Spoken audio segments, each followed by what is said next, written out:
In this video, I'll be telling you everything you need to know about the new Clone Origin. It's incredibly fun to play. Warning, spoilers to the Clone event chain will be discussed here. Clone Origin is a unique origin added to the LEM update. This origin is an early game powerhouse due to the unique mechanics of the clone vats, but they can only sustain 20 pops per vat, and your empire can only have 5 empire wide. The origin also gives your leaders bonuses such as 25% bonus to ship fire rate and minus 20% ship upkeep, and further unique buffs depending on how you go down the event chain. Clones have a minus 40 year lifespan, but gain 50% army damage. However, it is easy to get overwhelmed by unemployed pops if unprepared, and can be difficult to transition into mid to late game once you've reached the maximum pops of 100, depending on your event chain. With this origin, there are 2 main event paths that you can take, each of which move the leader lifespan nerf. One is to embrace the clone origin. This will give you huge buffs to your clones, but limit your clone population to 100 for the rest of the game. These buffs include habitability, resources from specialists and rulers to your armies, and buff your ship fire rate to 35% and reduce the upkeep by 35%. The second path is to abandon your clone ways and embrace reproduction. Nerfing your clones by reducing army damage to 20% and your ship fire rate to 15% and upkeep to 10%. The latter is definitely the safer option, but in the right hands, the former can be extremely strong. As this game has lots of options, I've listed out some recommendations for choices in 2 ways, things that are a must and others that you can choose. I'll be assuming you want to go down the Chad choice of no reproduction, as these bonuses are glorious. Ethics, the starting place of all empires. A must is some form of militarist. The origin is aggressive, and why wouldn't you want to stack fire rates? Now in my opinion, you have 2 main choices, spiritualist or materialist. Spiritualist is great for the unity boost and is a great ascension path which the clones can take full use of.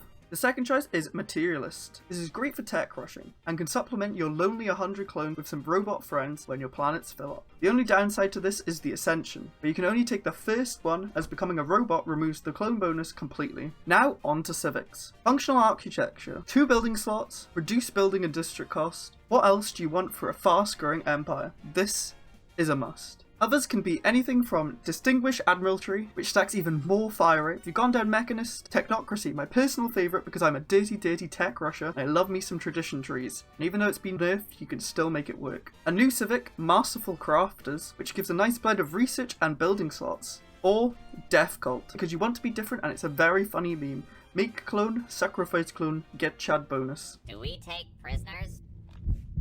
I don't.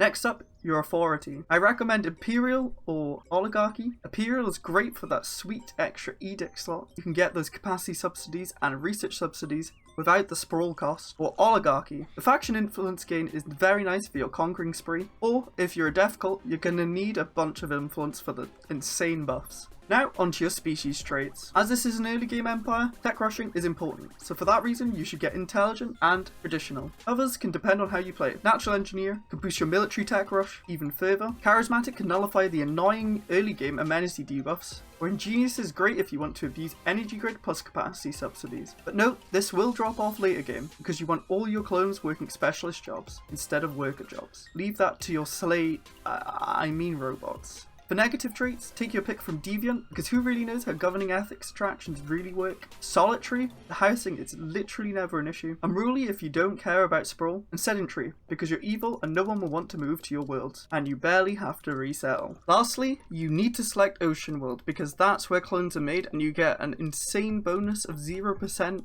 extra production to clones. Oh, I will Tell the truth. I'm joking. Assuming 2 guaranteed habitable worlds, we will be making our capital into a research haven with 2 total vats, our biggest guaranteed world into an industrial powerhouse with 2 vats, and the smaller into our raw resource bit. Now you know the plan, how do we get there? We're going to run through this section quickly as I have 2 videos talking about early game mechanics. Watch after this video if you're confused. First, rush your planet down with your science and construction ship. Check which one's bigger and go for that one. Empty your ships for 3 alloys. Oh, look at those alloys. Sell your alloys and spare food, and buy consumer goods. Well done, 2 months in, you're building your first colony ship. Disable your admin office. It's useless right now, we're below our cap, and they're costing you sweet consumer goods. Switch to isolationist so your unity gain is stonks. Panic balance your economy by buying at the maximum 52 minerals, 26 consumer goods, and 13 alloys. Monthly. Don't inflate the market. Sell any spare consumer goods and food, and alloys if you really have to. If you're death cult, you can activate bonuses when you're ready to. Oh, look at those bonuses. Build only research labs. Sell your minor artifact if you find your precursor. Look at the money. Ooh. Try and change your governor into a science lad or a district lad. Science. Also check your science in case you have someone who's better at excavation who is really smart. If you get Hydro Bay, spam them out. Any resource you can get without using someone to work, do it. Sell all bonus food. Do it, do it, do it, do it, do it, do it. Hydro Bays. Have spare jobs, deprioritize the useless guys like clerks and enforcers, but make sure your stability is above 50%. Now the general early game build-up is out of the way, let's talk about clone specifics. Are you settling a new planet? Don't let it die. You'll never be able to re-inhabit this planet. Don't ask how I know this. Tradition trees? Go discovery thirst for a filthy tech rush, or prosperity can allow you to build more. If you are technocracy, I highly recommend going discovery for the upkeep reduction. Next tradition, supremacy. You will murder everyone. The next tradition trees, I leave to you. Choose what you need in your situation. I believe in you. You can do it. Prosperity, if you haven't gone down it, is good, and so is mercantile. Make sure you have a scientist ready to do your excavation as soon as possible, and even try and get the traits that are better for it. If you don't get a scientist with an excavation trait, switch to your highest level scientist to do it even quicker. This influence is great if you're playing Death Cult, as you can keep spamming bounty, which gives you more raw resources. 18%. Next tip, never lie. When you get the choice to lie, choose not to. The buffs look good, but it will all come crumbling down. Good things happen to good people. With this freed up scientist, you can now assist research. Now, on to the choice. To become clone or to breed.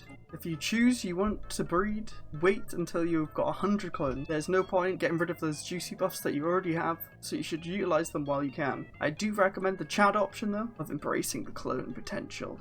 This gives insane buffs and your planets are fully built to utilize them. Get around your pop cap, use robots or slaves to work all worker jobs on your planets, so your Chad clones can give insane output on specialist and ruler jobs. We have ascended to the fullest of potential.